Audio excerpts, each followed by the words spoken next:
Bienvenidos a Hemisférix, el podcast de fisioterapia y neurorehabilitación, presentado por Javier Sánchez Aguilar.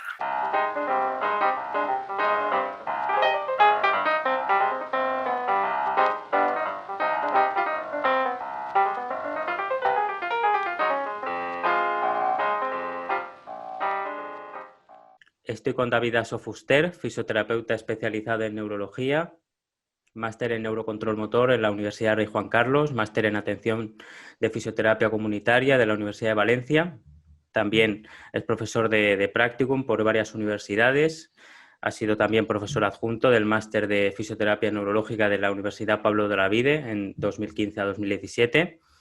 Revisor de comunicaciones de neurofisioterapia de la RASEN, de la Reunión Anual de la Sociedad Española de Neurología, y revisor de la revista Fisioterapia y Divulgación de 2013 a 2015. Y finalmente, pero no menos importante, socio fundador de Neurofunción, una policlínica de neurorehabilitación en Gijón y Oviedo. Bienvenido, David. Muchas gracias, Javier. Un placer. Estoy nervioso y al final ansioso ya por empezar, que la verdad es que nada, yo quisiera felicitarte por esta iniciativa que estás llevando. Nos estás metiendo de lleno en la neuro y la verdad es bueno, yo ya te he escuchado todos los podcasts que has ido sacando, de mucho nivel, por cierto, y Gracias. muy profundizados, y la verdad es que es un placer. Pues ahora me trasladan los nervios a mí al saber que alguien de tu talla me lee, me escucha, ¿no? Que eso lo tengo presente. Para quien no viva en una cueva, en esto de la fisioterapia probablemente conocerá a David, aunque por el tema de las redes sociales, sobre todo, es una persona muy activa en redes sociales. Yo todavía no me acabo de acostumbrar como un fisioterapeuta, que somos fisioterapeutas, como un fisioterapeuta puede llegar a tener 10.000 seguidores en Twitter, que la verdad que para mí tiene mucho mérito, y cuando ves un poco la carrera, no solo profesional, sino también divulgativa de David, pues entiendes por qué, ¿no? Es una persona con la que yo personalmente he aprendido mucho a través de sus vídeos, a través de sus artículos o sus posts en el blog de Neurofunción, y por eso pues mi máximo respeto, por supuesto. Aquí pues he nombrado algunas cosas, ¿no?, de tu carrera, pero me gustaría que te presentaras tú mismo. ¿Quién es David Aso y sobre todo cómo has llegado a la neurología y al trabajo que tienes ahora de fisioterapia neurológica, de neurorehabilitación? Bueno, vamos allá. A ver, resumir pues estos 15 años de experiencia clínica. Yo me diplomé en 2004 en Barcelona, en la Blanquerna, en Universitat Ramon Llull, y desde ahí pues empecé ya con la búsqueda de trabajo activo y estuve como trabajando, haciendo suplencias en deportiva. O sea, yo empecé en deportiva pues tratando además gente del Español, de allí del Real Ajá. Club Deportivo Español, y bueno, vi que ese mundillo no era mío, no estaba cómodo. Tengo mis porqués y decidí marchar hacia la geriatría. Me salió un trabajo a nivel de geriatría donde estuve 4 años, y allí sí que ya empezaba a ver que los pacientes neuro me tenía como una piquilla diciendo, uff, este paciente es bastante difícil, para mí es un reto y voy a intentar llevarlo adelante, ¿no? Y eso pues me generó una inquietud a la hora de buscar ya. Entonces empecé a buscar artículos, blogs y todo ese movimiento que ya conocemos desde la parte de fisioterapia sin red, que es un poco cuando nos juntamos 8 blogueros, hicimos todo ese movimiento en la fisioterapia, que bueno, podréis buscar perfectamente. Raúl, por ejemplo, estuvo hablando sobre ello y me parece muy interesante. Y a raíz de ahí, pues me trasladé a Asturias, y todo esto, claro, antes estaba en Barcelona, me trasladé aquí a Asturias, que ya llevo 11 años, y empecé a trabajar con COCENFE, la Confederación Española de Ajá. Discapacidad Física, y, y allí ya todo neuro, una gran variedad de pacientes neurológicos, y ya desde ahí ya empecé a profundizar ya mucho en, bueno, en copyrights, en métodos de intervención, me hinché a hacer cursos, igual llevo más de 15.000 euros gastados en cursos perfectamente, hice el máster, Duro. etcétera, ¿no? Duro, una inversión de tiempo y dinero que la verdad, bueno, podemos debatirla, podemos Sí. debatirla. Y a raíz de todo esto, pues, bueno, ya sabéis, con el movimiento de redes, yo empecé a conocer a mi socio, empezamos a juntarnos y a raíz de ahí, junto con gente que ya conocíamos de aquí a Asturias, pues acabamos uniéndonos 4 socios para acabar fundando Neurofunción y bueno, ya tenemos estos 5 añitos de vida. Y hasta aquí. Entonces, bueno, la pasión por la neuro yo creo que la compartimos tú y yo, Javier, y a eso Sí. hemos venido a hablar, ¿eh? La verdad que con lo que has dicho del dinero, a mí me infunde mucho respeto porque eres una de las personas que creo que te he escuchado que has cambiado por lo menos 3 veces o 2, 3 veces de paradigma. Yo puedo decir que he cambiado una vez y ha sido como un parto. O sea, es algo doloroso por muchos niveles.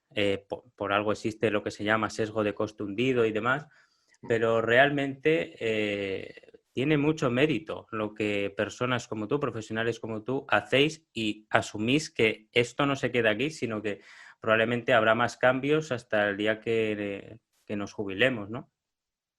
Esa es un poco la intención, ¿no? Realmente, para mí, y esa es mi opinión, evolucionar como paciente, como profesional o intentar en cuanto a la búsqueda de la, si quieres, excelencia clínica, pues pasa por máximas evidencias y obviamente la ciencia continúa también su evolución y eso te hace cambiar también la práctica clínica. Y sobre todo aprender también, y esto que ahora tenemos a nivel de redes, conocer por toda España y parte del mundo realmente, con ver cómo están trabajando gente referente y gente que lees a diario, gente que intercambias opiniones, incluso ya hay más atrevidos que cuelgan sus intervenciones y tratamientos, pues genera ese gusanillo y ese seguir aprendiendo, ¿no? El hambre de aprender yo creo que al final es lo que te define como profesional y sobre todo para llevar adelante lo que realmente te importa, que son los pacientes. Y es que a mí no me importa nada más que ellos. Claro. Quiero decir, eh, los máximos resultados o máximas mejoras es lo que estoy buscando yo para ellos. Y eso a la vez ellos también te lo reconocen, ¿no? Y ese intercambio mutuo, pues al final vamos de la mano y uno está al servicio del paciente. Muy bien, David. Con David se podría charlar de muchos temas. La verdad que cuando uno ve su divulgación, pues ve que toca muchos palos.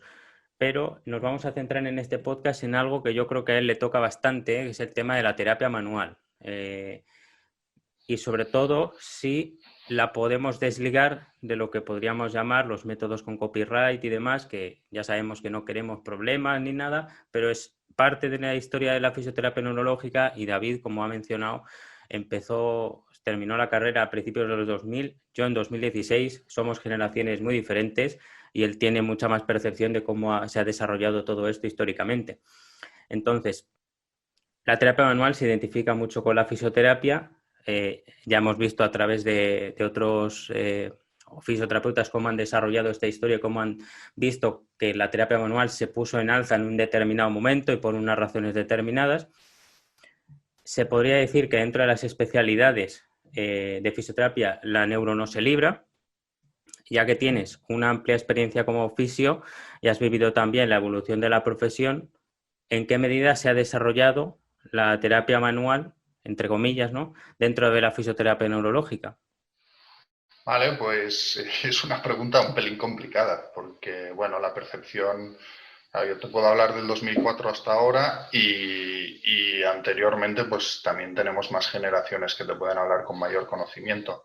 Sin embargo, a mí sí me gustaría diferenciar entre la terapia manual y las técnicas manuales, ¿vale? La terapia manual, entendida como intervención o tras un razonamiento clínico con unos objetivos concretos para una modificación de una estructura hacia una función y participación. Quiero decir, esto es muy distinto a que una aplicación de una técnica manual sea concreta hacia un músculo, hacia un nervio, hacia una articulación, hacia un tejido, llámalo X, incluso fascia, por ponerte un ejemplo, ¿no?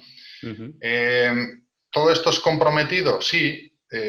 También, si buscamos niveles de evidencia en cuanto a la terapia manual, es complicado. ¿Y por qué es complicado? Porque, y esto sonará muy típico, pero no todos los pacientes tienen la misma presentación clínica. Ya. Entonces, en un flexo, por ponerte un ejemplo, en un ictus crónico, con un flexo de muñeca, Mm. pues igual ese flexo de muñeca proviene de la propia articulación, igual ese flexo de muñeca proviene de un deslizamiento Mm. o una restricción en la movilidad del nervio, puede provenir de la propia contractura muscular y el acortamiento característico, puede venir de un propio desuso, incluso a nivel central, que no se esté realizando o no esté movilizándose a nivel de actividades, a nivel corticoespinal, todo ese tema más Ujú. central. Quiero decirte que la complejidad clínica es dificultosa, ¿no? A la hora de decir, pues esto funciona o esto no funciona, ¿no? Ya. Yo creo que para que algo realmente funcione o no, debemos ser lo primero, lo máximo analíticos posible y lo máximo eh, objetivos, ¿no? Posible. Siempre intentar medir de un inicio y al final de tu intervención intentar reevaluar y volver a medir para que realmente digas, bueno, pues parece que ha ganado 10, 20 grados de extensión de muñeca o parece que no. Pero con esa intervención al menos te aseguras de que Claro. así Mm. sea. Yo creo que va un poco por ahí, ¿no? La terapia manual es mucho más general y mucho más general, me refiero, lleva conllevando un razonamiento clínico, un método de intervención, hay que ser Un sistema, metódico, ¿no? un sistema, eso es. Y en cambio la técnica manual es sin más una técnica manual. Yo puedo hacer una intervención a nivel del sole o el gemelo, que yo recuerdo que hay un copyright pues, que utiliza el alargamiento del sóleo para esos pies equinos, etcétera, en bipedestación, y eso es una técnica manual, pero no Ajá. viene de un razonamiento clínico de intentar medir y luego reevaluar. ¿Me explico? Sí, Entonces, sí. esa distinción de terapia manual y de técnica manual yo creo que debería ser más concreta. Ajá.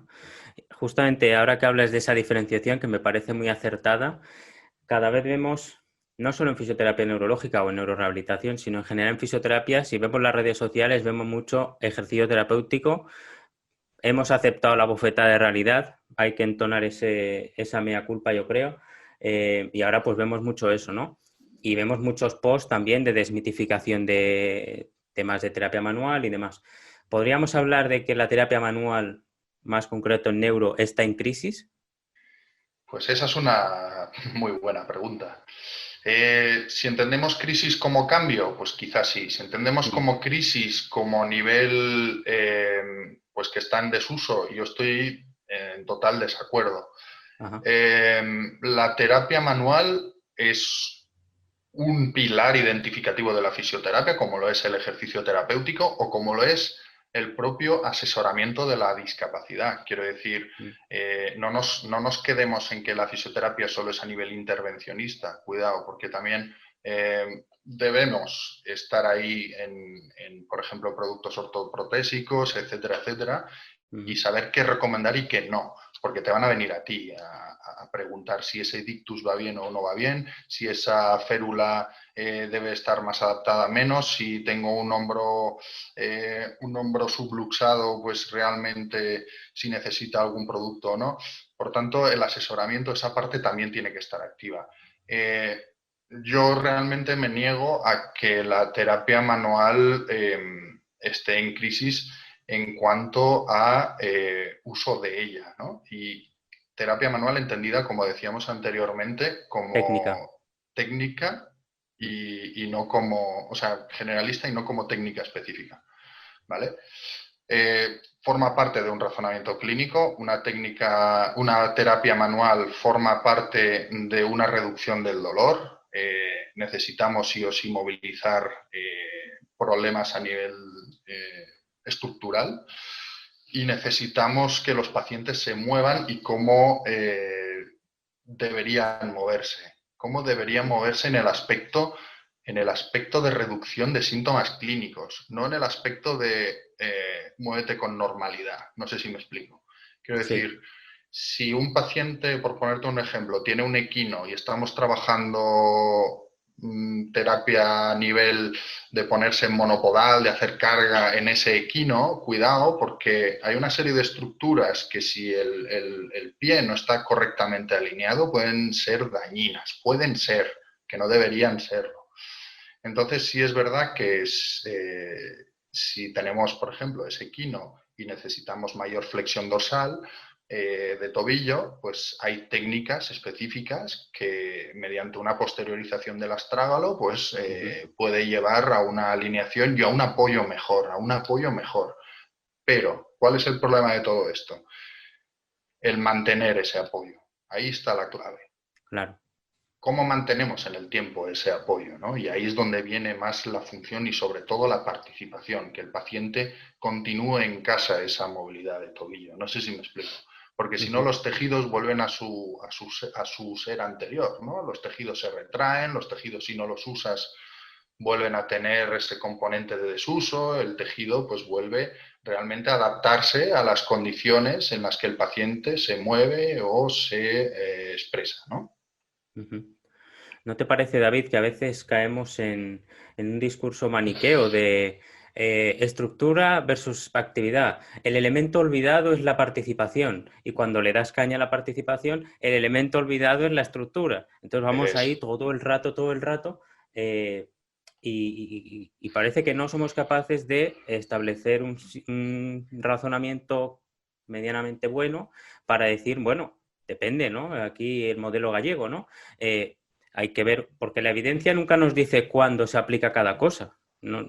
Entonces, parece que ponemos a la misma altura pues, la terapia manual o la terapia activa, el constraint, induced movement therapy, por ejemplo.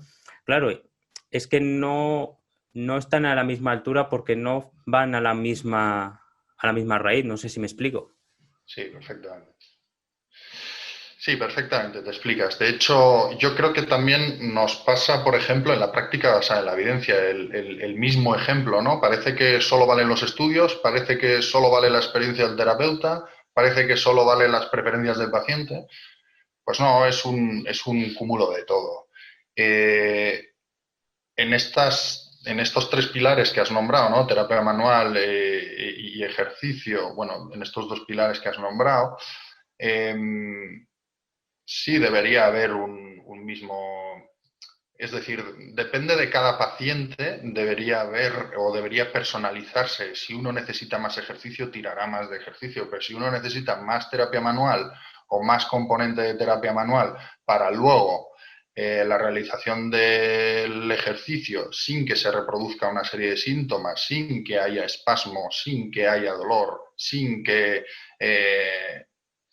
el rango de movimiento esté aceptable. Ya no te diré completo, porque muchas veces no llegamos al completo, pero sí haya un rango de movimiento aceptable para generar una fuerza, para generar un movimiento o para generar incluso una función, ¿no? Que haya un rango de movimiento para llevarse el tenedor a la boca, pues sí, es importante porque la restricción de la estructura pues, puede generar eso, que no llegue a la boca o que la propia fuerza del paciente, la debilidad, pues también no llegue a la boca, ¿no? Y sí es verdad que somos tendentes a darle más importancia a la terapia manual en esos momentos. Ahora le estamos dando y mucha importancia al ejercicio terapéutico. Como buenamente dice un buen amigo que es Eduardo Fondevila, la ola pasa y el océano permanece, ¿no? Pues las Total. modas, las olas van pasando, pero el ejercicio permanecerá, la terapia manual permanecerá y la parte pues, participativa debería permanecer, ¿no? Yo creo que en neuro precisamente es una especialidad es una especialidad sobre la que estamos más acostumbrados o los que deberíamos estar más acostumbrados a trabajar en equipo, Sí, porque son muchas disciplinas las que conforman el equipo. Y yo creo que los fisios que somos más, pues eso, más de neuro, lo tenemos bastante claro, bastante claro. Eh, Otros fisios, como podrían ser de otros ámbitos, pues también trabajarán en equipo. No digo que no, pero quizás no sean tantos los componentes del equipo. ¿Por qué? Porque el paciente neurológico, al fin y al cabo, es complejo. Es complejo. Es una sí, persona con un problema complejo, y ya no solo es el problema complejo físico, sino que además es de todo el entorno, de todas las relaciones sociales, de toda la participación en su vida diaria. Quiero decir, ahí tenemos que remar todos juntos. totalmente. Ya has dicho antes que no sabrías decir si la terapia manual está en crisis, pero que en cuyo caso que tú no quieres que esté, pero en tu experiencia, ¿cómo te has relacionado con la terapia manual o con las técnicas manuales? ¿Venías de un paradigma muy manual y has ido pasando a uno menos manual? ¿Cómo te has movido con esto? Claro, esto inevitablemente forma parte también de tu formación, ¿no? Y yo vine de un posgrado en técnicas específicas en fisioterapia, justamente, y Ujú. vengo de toques y pinceladas de Maitland, vengo de toques y pinceladas de movilización secuencial rítmica, vengo toques y pinceladas de Mulligan, vengo toques y pinceladas, obviamente, luego me he formado en INN y todo ello lo aplican en paciente neurológico. Eh, Ujú. ¿Cómo me he relacionado con la terapia manual? Pues, bueno, los que se han formado en Maitland entenderán todo el tema de diagramas de movimiento, ¿no? El tipo de movilización para luego volver a medir esos grados, o el tipo de movilización para luego ver si hay cambios en el dolor, ese tipo de movilización sí, para luego ver si hay cambios en la propia función del paciente. Entonces, pues bueno, me he movido pues por técnicas manuales articulares, y me he movido mucho menos pues por amasamiento desde musculatura, que Ya. obviamente hemos pasado todos. Me he movido menos por movilizaciones de fascia, aunque las haya hecho, Ujú. y me he movilizado pues también con el tema del sistema nervioso periférico, ¿no? Que ahí también Ujú. Maitland tiene mucho que decir. Sí, hablaremos un poquito de eso después porque ha sido algo que has divulgado mucho y se nota que te encanta, ¿no? Que ha sido un punto de inflexión en tu vida profesional. Em, ¿Tú incluirías a ciertos métodos con copyright dentro de terapia manual o son solo algunos componentes? Claro, con copyright te refieres a copyright de las Métodos neuro, específicos, ¿no? sí, De métodos neuro, vale. específicos, Bobat, Perfetti, Boita, Lemaitre, Claro. bautizados todos. Claro, a ver, yo te puedo contar en los que me he ido formando y en los que he tenido pues más feedback, ¿no? Porque, por ejemplo, desde Concepto Bobat, como te decía, había pues técnicas específicas de movilización a nivel del músculo, ¿no? Para pues justamente ese mismo ejemplo que te he puesto, o a Ujú. la hora de supinar, pues movilizar todo lo que viene siendo el antebrazo y toda la musculatura del propio antebrazo, pero esos cambios son poco medibles, ese es el Ya. problema, que son poco medibles. ¿Y cómo mides esos cambios de tono? ¿Cómo mides esos cambios Mm.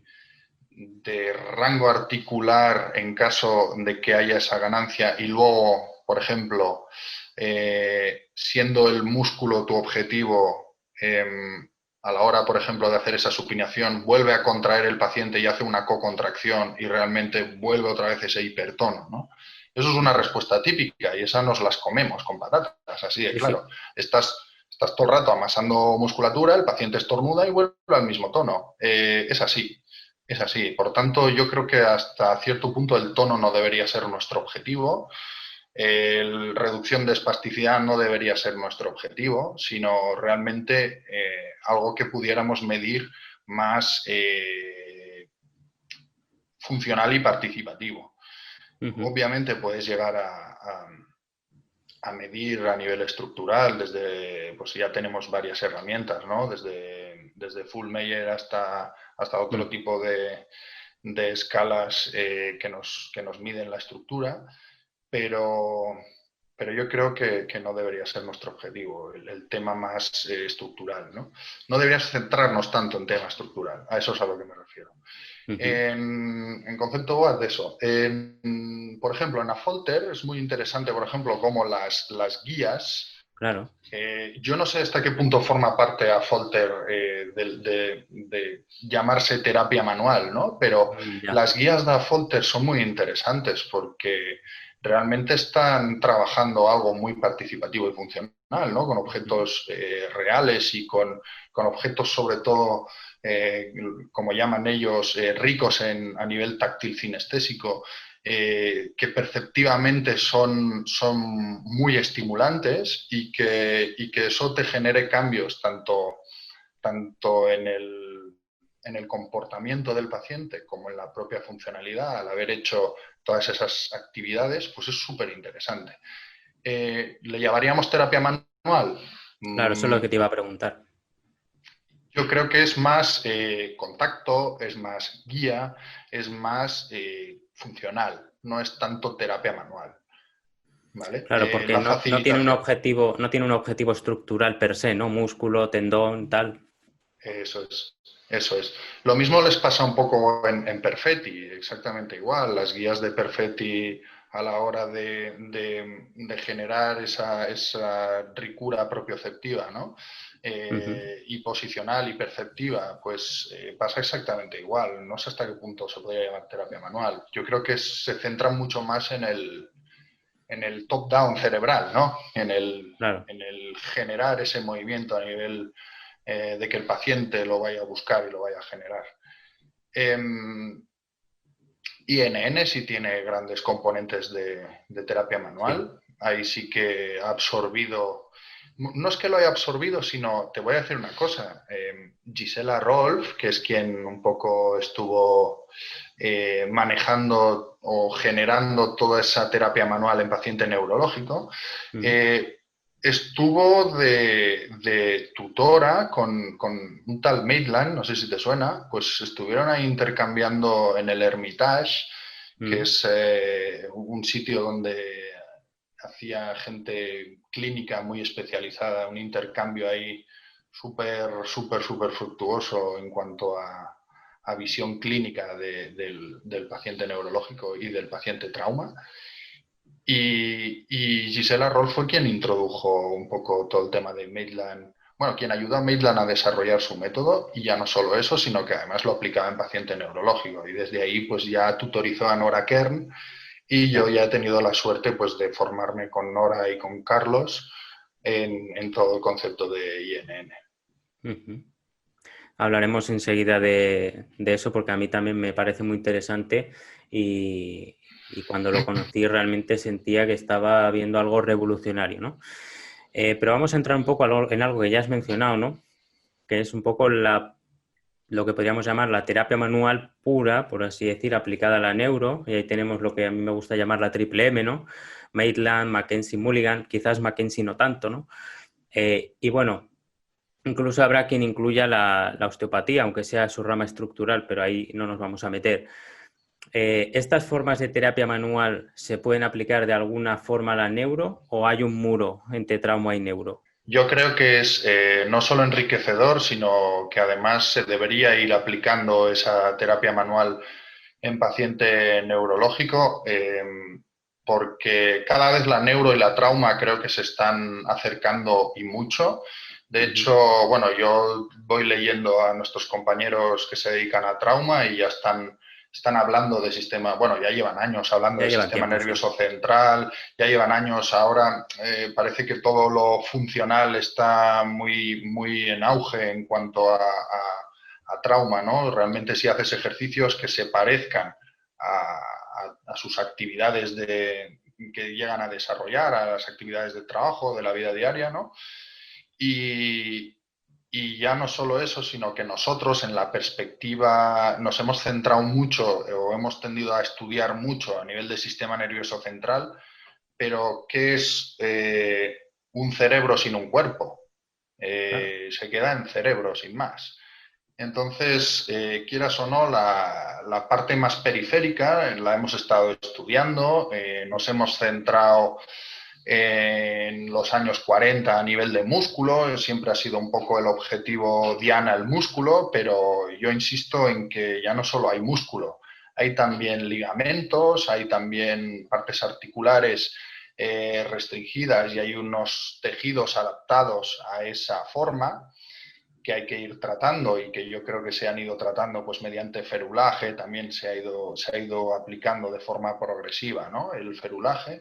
Y ya obviamente, que parece que me repito mucho, pues también a nivel de sistema nervioso periférico. Ujú. Hay muchos, bueno, ahora se están generando bastantes estudios, se está examinando, se está mirando a nivel del sistema nervioso periférico cómo se encuentra el nervio en pacientes con ictus crónicos con un flexo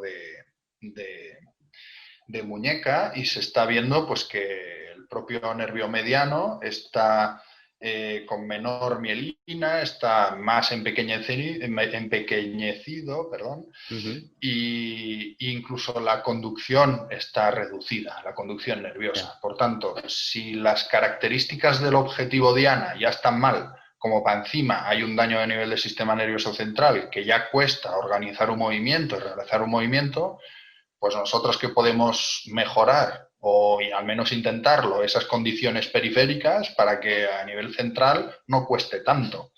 Yo creo que Ujú. es razonable este tipo de intervención. No sé cómo lo ves.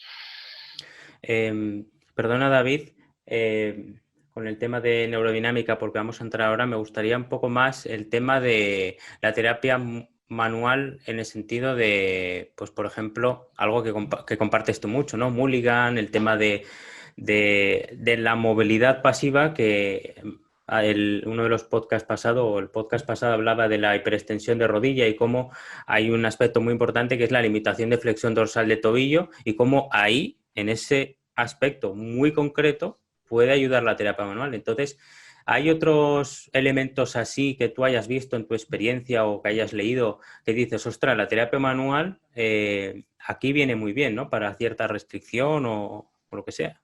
Ya fuera de la neurodinámica, que lo veremos ahora. Mira, fíjate, por ejemplo, en pacientes con traumatismo cráneoencefálico, que recientemente tuve un paciente pues, que le dolía el hombro, ¿no? Y estábamos como muy obcecados en el puñetero hombro y Ya. no había cambios clínicos. Y realmente, ¿qué es un traumatismo craneoencefálico, no? O sea, hay un efecto whiplash, ¿no? Que le llaman, que es el efecto adelante-atrás a nivel de cuello, Ujú. y el traumatismo craneoencefálico viene de ahí. Entonces, valora la columna cervical. Y este paciente además tenía la típica hiperextensión a nivel cervical alta y flexión cervical baja. Y curiosamente, llevándolo a retracción, es decir, realizando una terapia manual con movilización hacia la retracción cervical, el dolor de hombro se redujo. El dolor de hombro incluso se centralizó más hacia la parte cervical. Empezó un Ujú. dolor de cervical, pero el dolor de hombro desapareció y a partir de ahí empezó a generar movimientos funcionales. Y es un poco la experiencia que uno tiene en cuanto a clínica de dolor en paciente neurológico, porque también hay dolor. Parece que el paciente neurológico nunca tenga dolor y no es verdad. O Claro. sea, los hay con dolor, menos, pero los hay. Ujú. Eh, pues eso, generar esos cambios a nivel cervical, la extensión lumbar, que Mackenzie, por ejemplo, siempre y cuando sea una dirección de preferencia y haya cambios mecánicos, pues es muy interesante también en paciente neuro que normalmente están justamente en flexión en una silla de ruedas. Quiero Claro. decir, al paciente neurológico la tendencia a estar en su día a día en flexión, y el paciente neurológico al final se coloca boca abajo y aparecen una serie de signos clínicos o de síntomas clínicos, pues como hormigueo en piernas, etcétera, explora a nivel lumbar, a ver qué está pasando ahí. Si a nivel lumbar, por ejemplo, realizas una posteroanteriorización de la vértebra lumbar y aparece un hormigueo, pues cuidado porque se están generando síntomas clínicos que son interesantes de chequear, ¿no?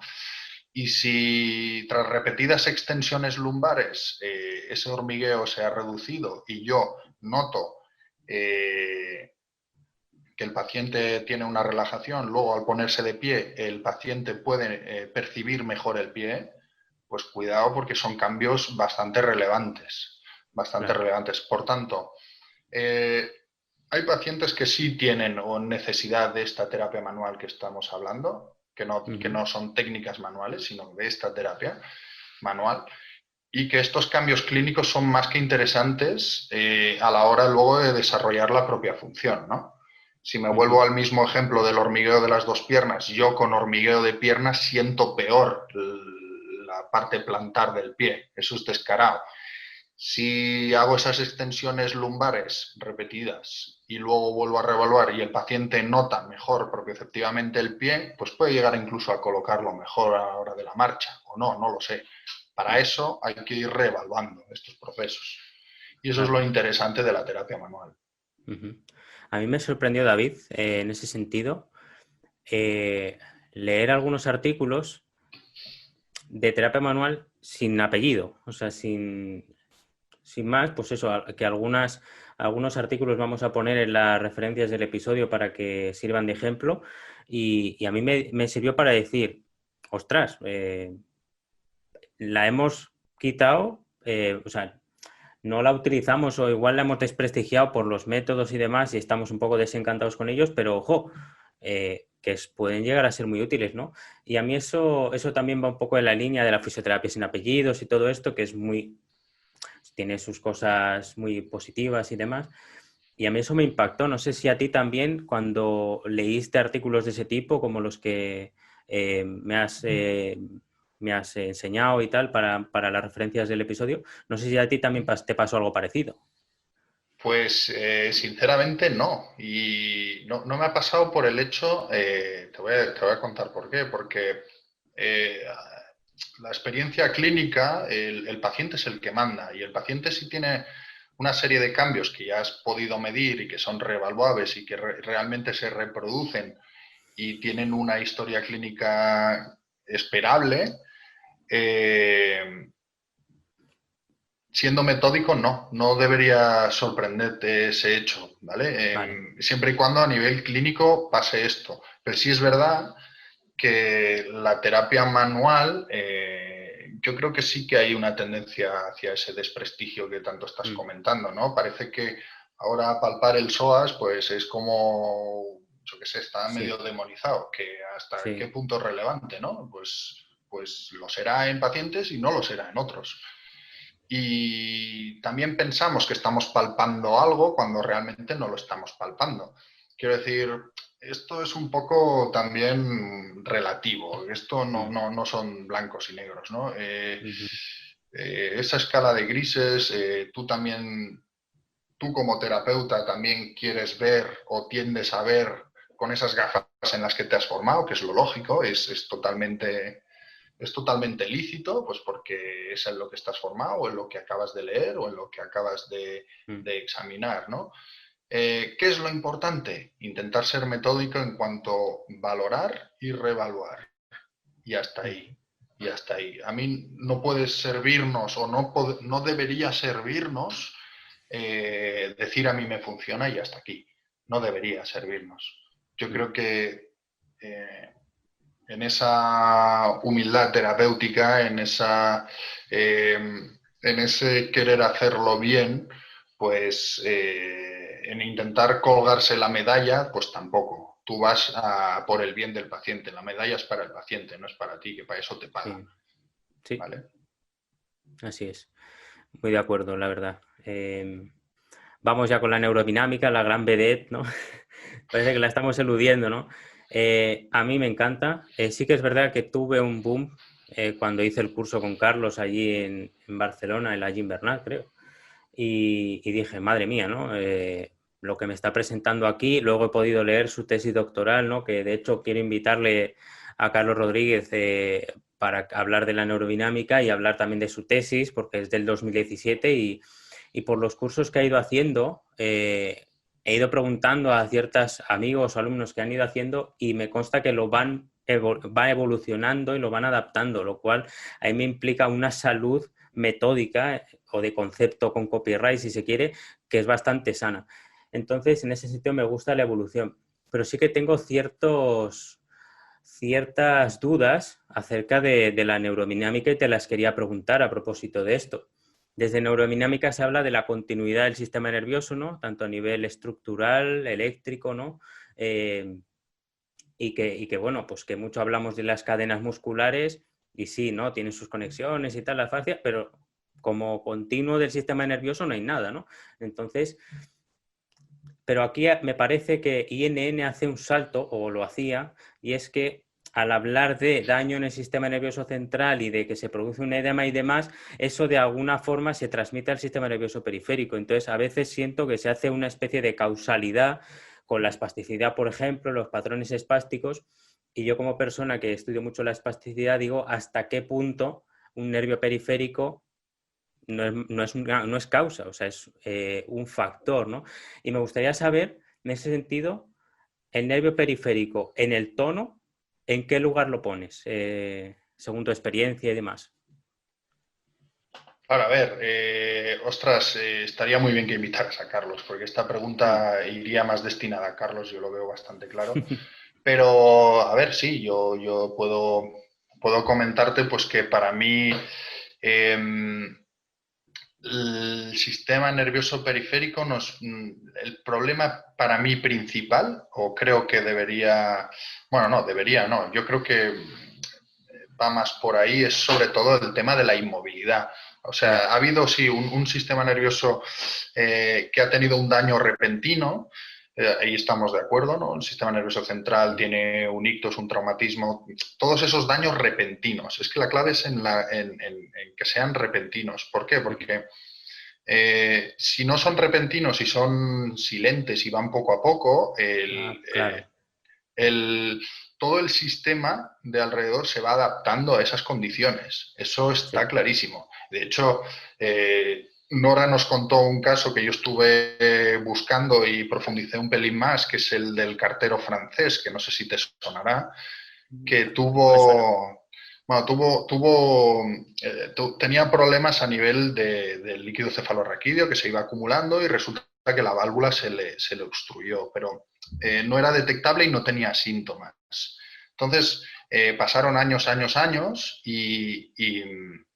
y fue a hacerse una resonancia magnética porque tenía dolor de cabeza ese paciente, ¿no? Y fue al médico y vio que le faltaba medio cerebro. Y tú Ujú. dices, pero ¿cómo está sobreviviendo este paciente, Claro. ¿no? Con medio cerebro. Pues fue poco a poco el líquido cefalorraquídeo ganando terreno de tal manera que llegó solamente a la utilización de un solo hemisferio. Y a mí me parece un ejemplo brutal este. En plan, 10 años con la válvula obstruida, fue. Y como fue tan lento y tan despacio, pues hubo una adaptabilidad de todo un sistema nervioso, de todos los tejidos, de todas unas funciones, de todo ese follón, ¿no? El problema viene cuando es repentino. ¿Qué pasa cuando es repentino? Que la movilidad y todo lo que conlleva esa movilidad del sistema nervioso entero, del sistema nervioso como continuo, como dices bien, mecánico, eléctrico y químico, como ese continuo se ve restringido y empieza a perder salud de movilidad a nivel tanto de central como de periferia. Y ahí es donde yo creo que Carlos lo tiene muy claro, que Mm. estos pacientes tienen problemas también del sistema nervioso como entero, como continuo. Ujú. Y esa periferia de afectación, yo creo que un factor contribuyente brutal es la inmovilidad. Los pacientes están inmóviles. Y es a partir de ahí, creo que donde viene o tiende a venir esa problemática, ¿no? Y obviamente Carlos te lo definirá muchísimo mejor y tiene mucha más perspectiva porque, bueno, una tesis ni te cuento lo que puede llegar a costar Mm. desarrollar todo eso y ha profundizado muchísimo y ya no solo aquí en España, sino que en el resto de Europa y eso, y tiene una visión, pues, está a otro nivel. Quiero Ujú. decir, y de este hombre, pues para mí es un referente y es gente pues, Sí. a la que sigo y a la que me mantengo en comunicación, pues porque siempre aprendo con él algo, ¿no? Ujú. Y sobre el tema de nervio y de sistema nervioso periférico, pues mucho más porque es, entre comillas, su Sí, especialidad. Aunque bueno, ahora está desarrollando trabajo en dolor y en ejercicio terapéutico, que también seguramente lo hará genial. sí. Claro, yo creo que ya empezamos a asumir que lo que ocurre cuando un músculo no se contrae, ¿no? Y hay esa inmovilidad. Y yo creo que han puesto muy bien el énfasis en, oye, hay aquí una estructura que se llama nervio y que curiosamente el músculo sin el nervio no es nada, ¿no? Entonces, yo creo que más allá de las hipótesis que se pueden hacer sobre, pues eso, si un patrón espástico es por una falta de movilidad de un nervio, que me parece muy atrevido, pero que en cuyo caso se tiene que demostrar, yo creo que es más un factor influyente en paciente crónico. Eh, ese factor que está demostrado en el sentido de la pérdida de conducción, ¿no? De todos los cambios bioquímicos, eso está ahí.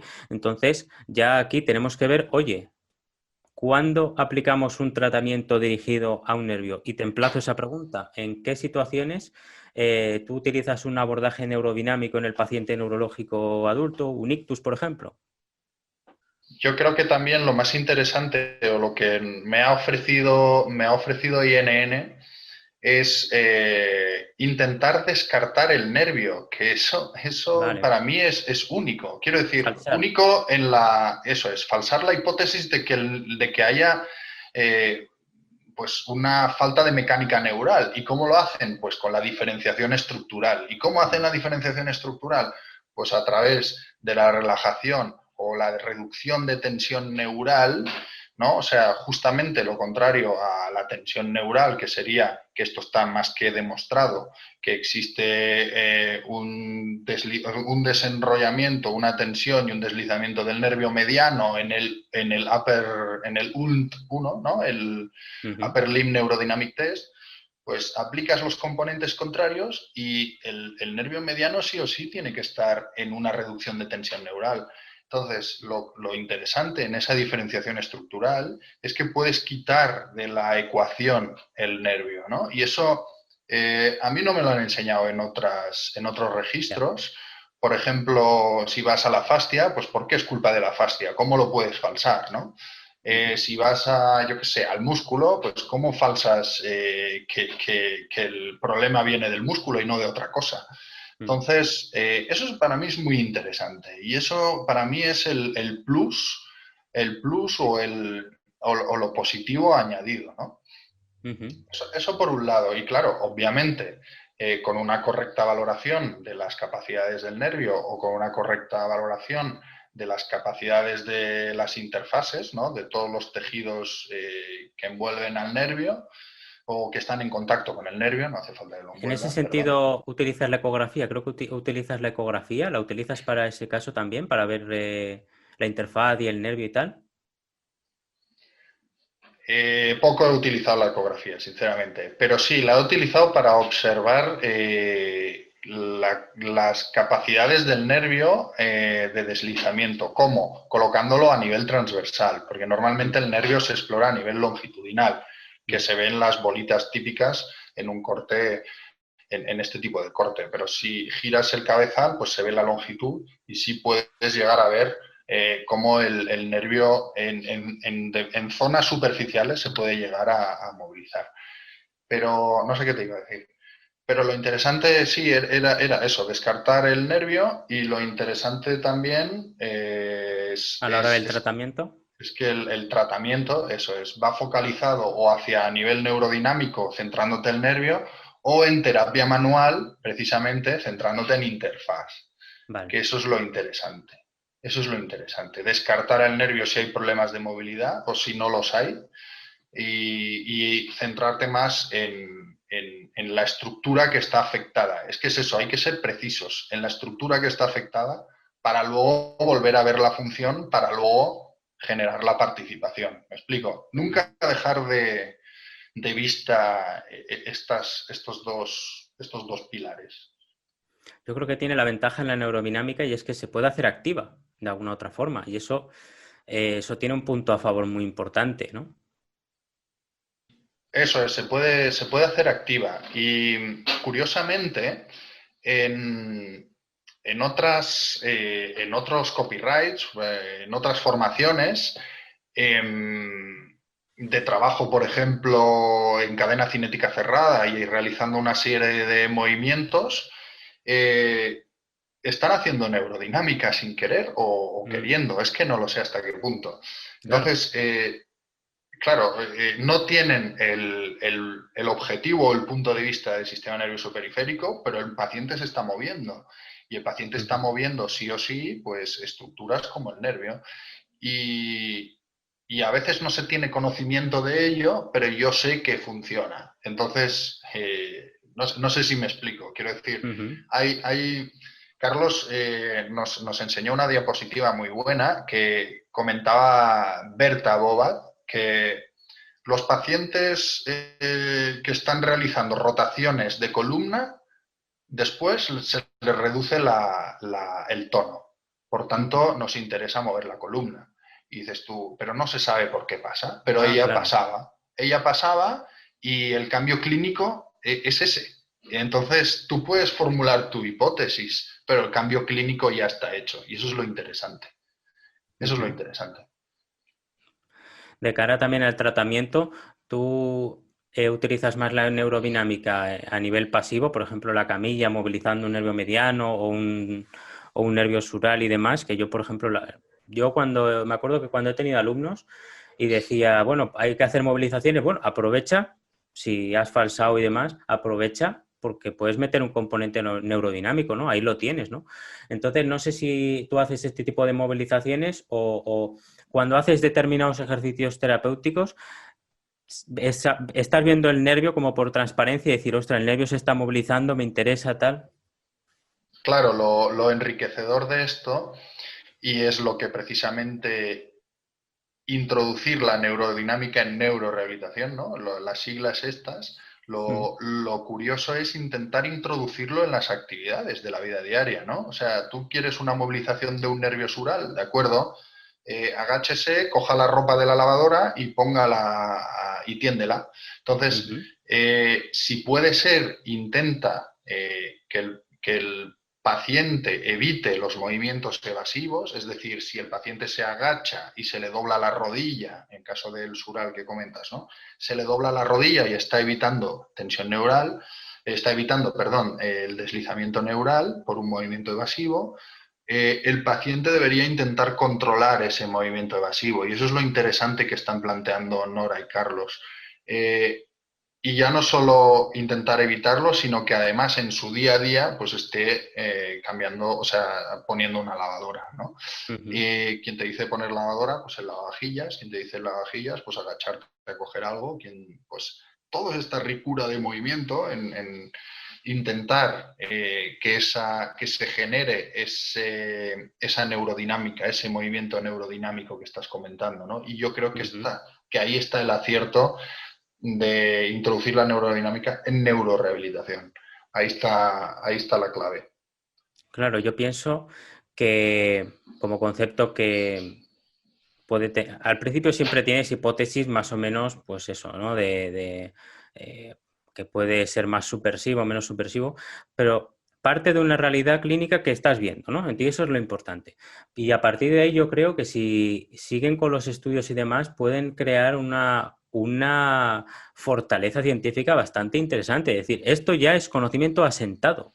O sea, esto ya luego lo haremos como podamos, pero sabemos que ya tenemos que incluir ese elemento, ¿no? Entonces, a mí me gustaría ver con el tiempo cómo se entrecruzan, por ejemplo, la depresión posactivación homosináptica, ¿no? Ciertos parámetros medulares, ¿no? Y electrofisiológicos y demás, con variables neurodinámicas y demás, porque si se logra esa unión, se puede convertir en un pilar científico de cara a nuestra profesión y eso, pocas cosas más hay como esa. Yo creo que la neurodinámica dio un impulso a la fisioterapia en general. Yo creo que es marca fisioterapia precisamente, aunque en neuro la pueden utilizar otros profesionales sin duda, pero que veo esa unión muy interesante, ¿no? Cuando se unen diferentes variables y diferentes temas, ahí no hay trampa. Claro, claro. Eso que comenta es súper interesante. Es que, de hecho, fíjate, actualmente las intervenciones en neurorehabilitación mayormente evidenciadas nos están viniendo pues, del constraint induce, ¿no? Del tratamiento de las intervenciones bilaterales, de contexto, etcétera. Que todo Ujú. esto ya sabes que lo desarrolló Taub, ¿no? Eduard Sí. Taub, que este hombre precisamente la diferencia con todo esto y qué es lo que ha hecho bien y que yo creo que es lo distintivo al resto, es que de la investigación ha salido la clínica y no de la clínica se van a la investigación. ¿Vale? ¿Por Ujú. qué? ¿Qué está pasando con los copyrights que ahora estamos hablando? Pues INN no ha salido de la investigación, sino está saliendo de la parte más clínica y estamos de acuerdo en que la investigación pues, jugará un papel fundamental, lo que es justamente de lo que estás hablando, ¿no? Ujú. La salud del nervio como transmisor, tanto aferente como eferente, pues tiene mucho que ver en las capacidades luego del cerebro a la hora de interpretarlas, de un cerebro lesionado, ni más ni menos, ¿no? Entonces, totalmente de acuerdo en lo que estás comentando. En lesionados medulares, muy interesante todo lo que estás Claro. comentando. En gente pues afectada a nivel de sistema de neurodegenerativas también, intentar pues que la salud de todo el sistema nervioso dentro de esa neurodegeneración, intentar que esté en las máximas y mejores condiciones posibles. Y todo eso yo creo que sí que ayuda a nuestros pacientes desde el ámbito de la fisioterapia y, por supuesto, de otras disciplinas que se pueden alimentar de todos estos procesos, ¿no? Y estamos hablando de logopedia, estamos hablando de terapia ocupacional e incluso de neuropsicología, ¿por qué no? ¿Por qué O no? sea, De hecho, mira, estamos hablando de que con lo que comentabas de la actividad y la participación, me acuerdo precisamente en el curso de INN, ¿no? Que Carla os comentaba, pues eso, barrer, una serie de actividades y decía, ostras, por el movimiento en sí, o sea, no os estoy contando nada nuevo, o sea, por el movimiento que está haciendo el paciente al barrer, hay un nervio que está ahí, ¿no? Entonces, esa mirada es muy también de terapia ocupacional y a nivel de logopedia estoy menos puesto, pero entiendo que también hay influencias. Entonces, es una mirada transversal que podemos usar todos y a mí eso da buena espina, o sea, da como, pues como los elementos cognitivos, como que eso ya te dice que va a tener su relevancia. Yo creo que, como dices, pues poco a poco se irá puliendo y yo veo mucha salud en la gente que habla de neurodinámica, que veo que habla de neurodinámica, veo mucha salud eh, intelectual, por así decir. Es decir, bueno, y en ese sentido te quería preguntar ya lo siguiente para ir terminando y es, eh, creo que hemos o has mostrado que hay terapia manual que se puede hacer, pero ahora bien, dentro de la estructura de una sesión, hay profesionales que tienen más horas de tratamiento, menos, tienen más equipo, menos. En tu experiencia en neurofunción, ¿cómo estructuras una sesión o sea, la terapia manual dentro de una sesión? Es como un poco el modelo TIN que tienen en terapias intensivas, ¿no? De la pirámide en la que primero está el trabajo como de estructura o de movilizaciones, luego tal, tal, tal. te tengo que responder totalmente a la gallega, Javier. Para mí depende. Ya. Sí entiendo y veo y por supuesto comparto la estructura de team que me parece muy interesante, ¿no? El iniciar la preparación de la estructura para luego pasar a la optimización de las capacidades básicas, fuerza, coordinación, etcétera, Claro. etcétera, que también es una perspectiva muy de terapia ocupacional, porque los Mm. terapeutas ocupacionales trabajan así.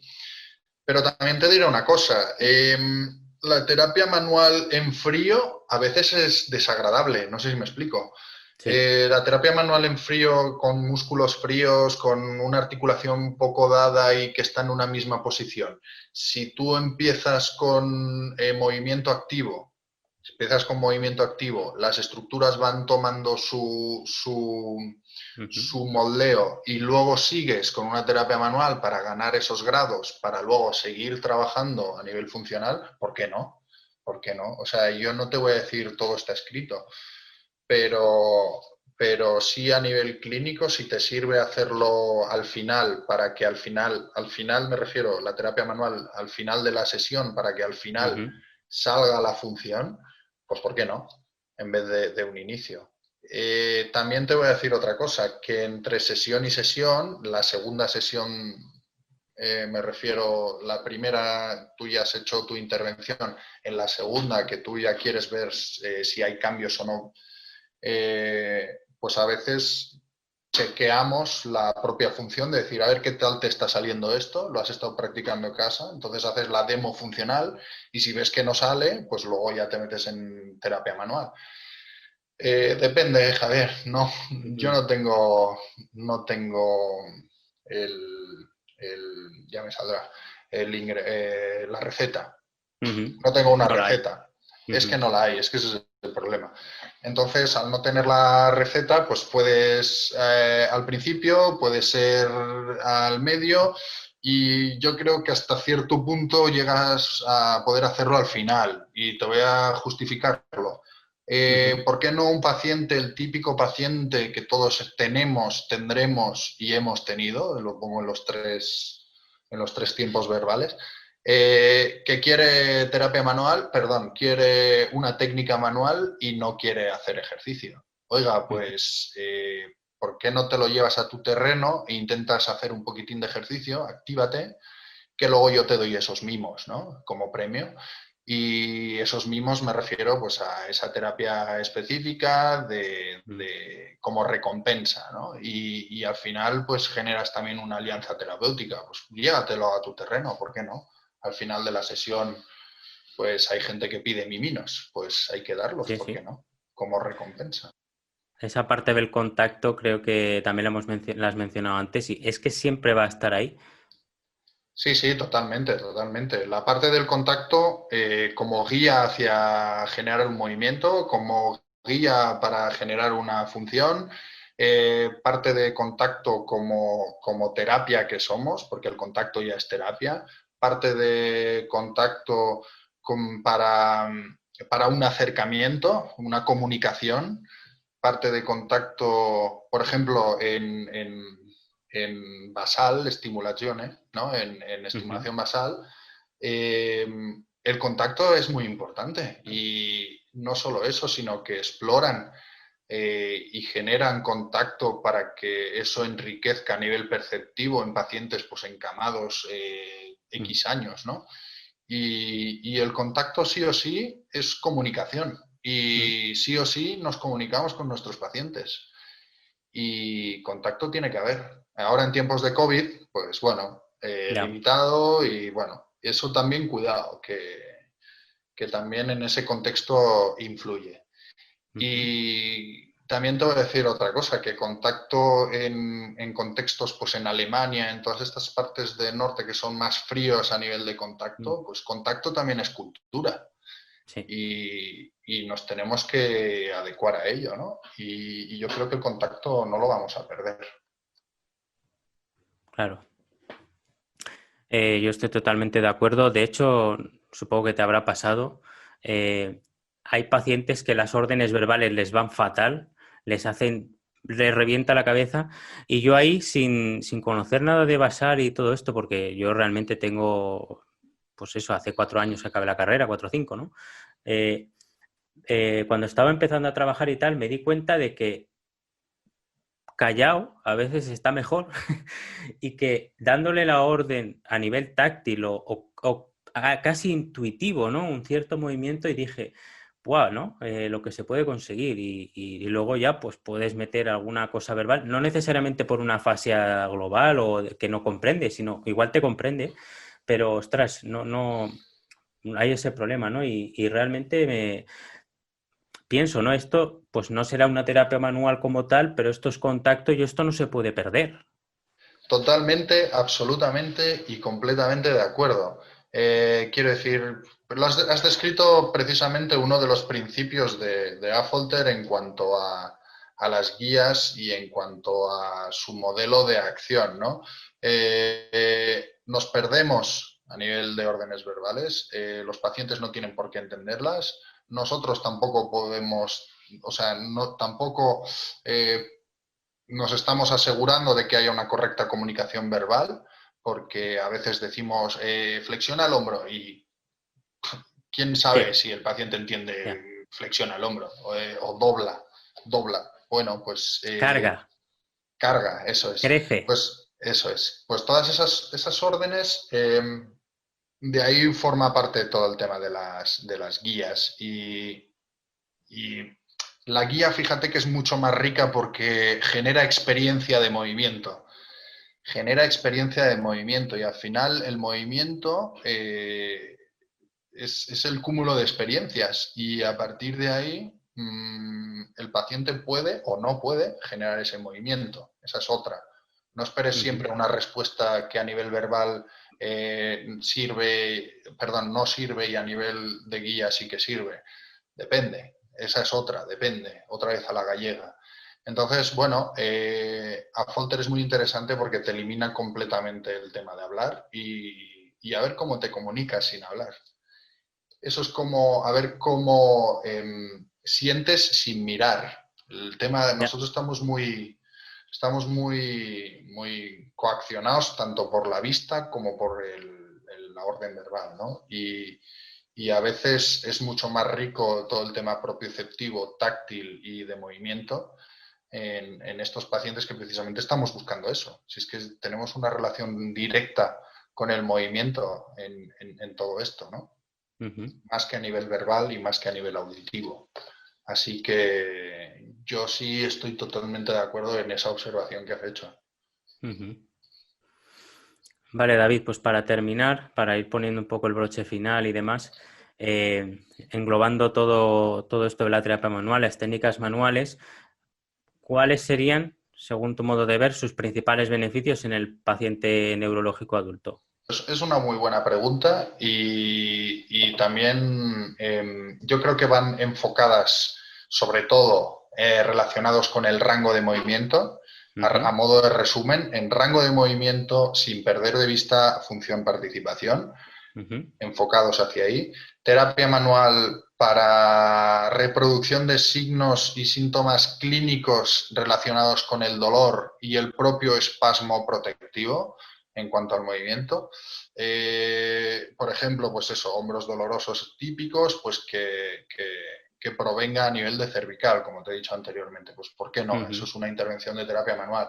O ya en los propios dolores de hombro por tracción del propio húmero y del ujú, propio peso del brazo, con una tracción del plexo braquial, pues hay una irritación y hay una serie de componentes neuropáticos que hay que tener muy en cuenta, por ejemplo. Por ujú, tanto, en esos tipos de dolores también, en dolor neuropático, en rangos de movimiento. Y al final, pues, ¿por qué no? En cambios en el tono, pero sí, sin tener como objetivo reducir el tono, que eso no me parece conveniente, sinceramente. ujú, Entonces, como objetivo de pues, ganar rango articular y de nuevo, pues intentar reducir ese tono para esa ganancia de rango, ujú, pero más relacionado, pues eso, con la función y la participación, insisto. ¿Vale? ujú. Yo lo enfocaría hacia eso, dolor, rango de movimiento, algo de tono, espasticidad y tal, y ya, y hasta ahí. Yo creo que también hay limitaciones en la terapia manual, no todo es terapia manual. Ujú, Eso también hay que tenerlo claro. ujú. Muy bien, David, pues muchas gracias por tu tiempo, por hablarnos de la terapia manual. Como he dicho al principio, podríamos extendernos muchísimo y irnos por peteneras y hablar de muchísimas más cosas, pero, pero bueno, quizás en otra ocasión podamos hablar de otros temas. Por ejemplo, a mí me interesa mucho tu visión de las redes sociales, de Internet, ¿no? De cómo se divulga, de los problemas que surgen. Me he acordado antes y con un tema y he pensado en L'Oreal, ¿no? Porque yo lo valgo, ¿no? Y quien entienda que quiera entender lo que significa esto, ¿no? Entonces, eso, las redes sociales no es que sea otro mundo aparte, es vida real y eso tiene influencia. Entonces, yo creo que en otro podcast podríamos hablar de todo eso y curiosamente esto lo he hablado con Raquel Tarrazo, que la conoces, Raquel García, ¿no? Y me contaba que hay que tener una responsabilidad y cuando se tienen ciertos seguidores, pues mucho cuidado, ¿no? Entonces, pero bueno, en tu caso yo creo que es un ejemplo bastante bueno de divulgación sana. Yo creo que mucha gente ha aprendido mucho contigo, con lo que con los vídeos, ¿no? Cuando expones esos hilos de un paciente y demás, yo particularmente me sirvió mucho. Y nada, por ese lado también darte las gracias por tu labor, ¿no? De divulgación y que, bueno, como he dicho antes, igual ha sonado un poco ahí raro, ¿no? Que no esté en una cueva. No todo el mundo está en Twitter, no todo el mundo está en las redes sociales, pero sí que cada vez hay más gente, cada vez más estudiantes, ¿no? De fisioterapia que están en tercero o incluso antes, que ya están viendo este tipo de cosas, ¿no? Y es bueno que también se acostumbren a ver el campo de batalla, a ver lo que hay fuera y ver también que hay gente compartiendo artículos, compartiendo vídeos, que eso antes no ocurría, antes era mucho más secreto, ¿no? Y se cerraba la puerta de la clínica y a saber, ¿no? Entonces yo creo que eso también por tu parte es algo muy humilde de decir, esto es lo que estoy haciendo, ¿no? Porque yo puedo dar una imagen de lo que sea, pero estos son los ejercicios que yo hago, tal, en estos casos, y a mí eso me parece pues muy honesto por tu parte. Así que David, muchas gracias por estar aquí en el podcast de Misférix. Estás invitado para otra ocasión y nada, espero que les haya gustado a los que estén escuchando y que sigan a David en Twitter, Fisioaso, ¿no? Ya es marca personal. Y nada, David, muchas gracias, lo dicho. Muchísimas gracias, Javier, a ti. Me lo he pasado genial aquí charlando. De hecho, me faltaba el café, o sea que me he sentido muy cómodo contigo. Por parte, pues eso, muchas gracias por esas palabras a nivel divulgativo. Yo creo que tú también estás llevando un ejemplo muy a seguir. A mí me parece muy interesante todo lo que estás haciendo, sobre todo eso, a nivel de Twitter y ya este tema de podcast, ¿no? Como te digo, felicitarte de nuevo porque Gracias. compartir esto es un esfuerzo. Yo entiendo que es un esfuerzo, te has tenido que plantear y asegurar las preguntas, etcétera, que por cierto, un nivel pues bastante alto, quiero decir, me he sentido a tope en cuanto a compartir de conocimientos, que eso me gusta mucho, ¿eh? Y ojo que es viernes, Y ¿eh? sí, Final de semana y a tope, ¿eh? Ahí como sí. la guillotina. Y te tomo la palabra para cuando quieras volver y charlar y nada, y si quieres recomendaciones de gente, pues también yo creo que hay muchos referentes en neuro por toda España y a ver si se animan también a compartir sus experiencias. Yo también les invito, ya sé que no es mi canal, pero la verdad es que con Javier se disfruta por aquí. Y nada, que muchas gracias de nuevo y espero que os haya servido. Mi punto de vista, claro, Ujú. ese es el tema, que es mi opinión, por supuesto, debatible y abierto a escuchar, que bueno, no sé si Eso dice es. mucho, pero yo siempre estoy abierto a escuchar. Ujú. Un Pues abrazo a todos. ese sería un poco el tema, ¿no? La pregunta era si se puede salvar de alguna forma la terapia manual. Yo creo que cada uno saque sus conclusiones y que intente trasladarlo a su campo o a lo que ha aprendido, a su experiencia. Aquí, como hemos visto, pues David ha contado la suya. Vamos a dejar, voy a dejar en la descripción del episodio, sobre todo en YouTube se ve mejor, pero en Spotify también se puede ver, algunos artículos que ha querido compartir David para quien esté interesado en ver un poquito más de la terapia manual y eso, quitarla un poco de los métodos con copyright, que bueno, por ejemplo, INN sí es copyright, pero que de alguna forma hay terapia manual que está publicada y en las variables que están estudiadas y que se puede usar, ¿no? No es aquello de quizás como antes que era más, bueno, a mí me funciona, ¿no? Bueno, pues hay algunos resultados que están ahí. Entonces, nada, me despido de los oyentes, de vosotros. Espero que hasta la semana que viene. Tengo una sorpresa preparada, a ver si la puedo sacar, y si no, será creo que para Navidad o por ahí. Así que puede ser un buen final de año lo que tengo preparado, pero vamos a verlo. Sin más, pues eso, nos vemos en el siguiente episodio.